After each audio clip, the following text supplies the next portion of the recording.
Hi, and welcome to the morning meeting. Today's episode is a 10-minute home care training on the three-part sales process for private duty home care. Now, before we get started, let me welcome you all to the channel. And if you haven't already, please hit the subscribe button down below. And don't forget to hit the notification bell to make sure that you are made aware of any new content we put out. Also, if you enjoy the video, please leave us a like and leave a comment down below, as it helps with the algorithm and things like that. And the more exposure we get, the more frequently we will be doing these videos. As of now, if you are following this channel, we have been posting once a week, and we are transitioning into 2 times a week because we've had good response. And if we continue to, we will ultimately like to be able to post daily. Now, home care sales process. The private duty sales process actually consists, in the perfect world, of 3 parts. Number 1 is business development and marketing. This is where you actually go door to door, okay? You go into the facilities and you are visiting with social workers, you're visiting with nurses, administrators, executive directors, front desk people, a number of businesses and their staff that could potentially refer clients to you. You will meet with them and you will develop a relationship with them, and you're going to try to achieve the 3 magic things, and that is for them to know your company and the services you provide, and preferably what your differentiators are in the market. You're going to get them to like you as a person. If you are the owner doing the marketing or doing the business development activities, then that's great. And if you have a business developer or marketer, then you should be accompanying them once in a while, but that's for another video. And then the third part is you want to get these potential referral partners to trust your company's ability to get the job done right and make them look good. Okay, so this process we call developing your in-group or your influencers network group. All right, that is one piece of business development. The other piece is what is considered modern day marketing, and that is using the internet for lead generators. There's a number of them. We'll put a couple of links in the description box for them to bring you to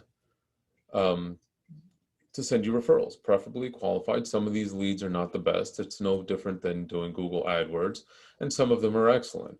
In the long run, if you're spending an average of $1,000 a month on different sources, you should see a nice return over the course of a year. That's step 1, bringing referrals in. Whichever method you use is up to you. Part 2 is extremely important. It's what happens once these referrals actually come into your office. These now become and move into the next part of the sales process, which is the intake. This is your person or your office's opportunity to get to know a little bit about the client, see if they are a right fit for your services, and at the same time, see if you are a right fit for their need. Okay, these are 2 very different things, and you have to understand something. You can't force a situation. If you tell your client that you are charging $30 per hour for service, and they tell you that that is too expensive, that's a judgment call at that point if you want to reduce the price, or if that's really somebody that you want to refer to a different agency. Now, the national average is about $24 an hour. So, and depending on where you are and your needs, and as we discussed in our other 10-minute training about pricing, just make sure your margins are right.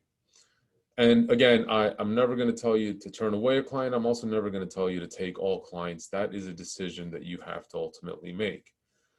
But one thing I will say about this, just like with the business development piece where you're trying to gather referrals and build your referral network and your influencers network,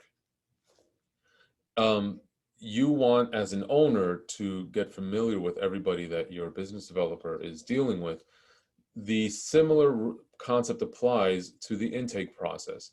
Everyone in your office should be familiar with how to do a proper intake. You don't want to add steps. You don't want the phone to ring and have your receptionist say, "Oh yeah, let me find you somebody." And then if you are busy and you're the only one in the office doing it, that she can't take the intake. You want to make sure everybody is aware of this and aware of the process, and that you have a good solid system in place with a solid intake sheet.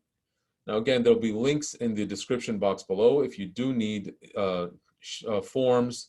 We sell kits, and we do put coupon codes, and that'll be available in the description box if it's something you're interested in. But you need a solid intake sheet. You need solid sign-up forms. You need solid agreements, everything in order to get your business running. And you want to make sure that above everything else, everyone in your office is aware on how to do a proper intake. And you have to understand, the key takeaway to an intake is they want to get a body in the door. You need to be able to do the closing, to do that in-home assessment. And that transitions us to the third part of the sales process, and that is the closing. This is what happens when you're in the in-home assessment. Now, many people will milk this process, but you really should, if you are a newer office, you should have about a 65% closing rate at the in-home. Remember, they've let you in the house. You're there, you know your services. There's no reason that you should not be asking the right questions to get that sale done. And now, if you are an established office, meaning you've been open for that 1 to 3 year mark and you've done a number of in-homes, your closing rate should be closer to 75 to 80%. And if you've been open for more than 3 years, your closing rate should be close to about 95% for any qualified lead, meaning you've gone through the intake process. The referral partners sent you a properly vetted client. The intake process went well. You properly vetted them there without trying to sell them. And now you're in the home, and really it should just be a matter of answering questions, getting a feel for the client's need, and signing paperwork. And that is your process, and that is the simplest form of how it should go. One of the key takeaways I will ask for you to keep in mind is take a look at your system and how it is in place.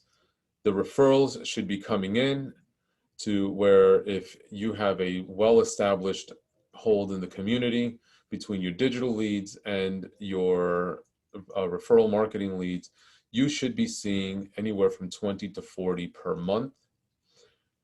Again, this is for offices that are established 1 to 3 years or more.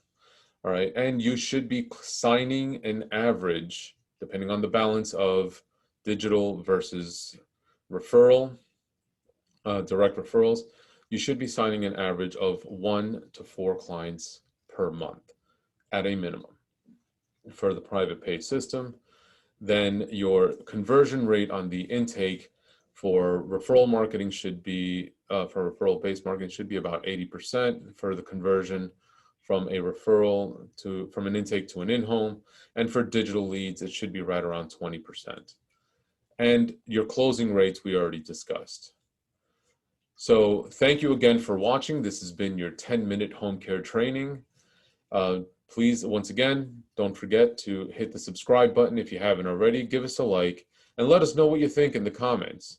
Additional information is available down below in the description box, and we'll talk soon. Have a good one.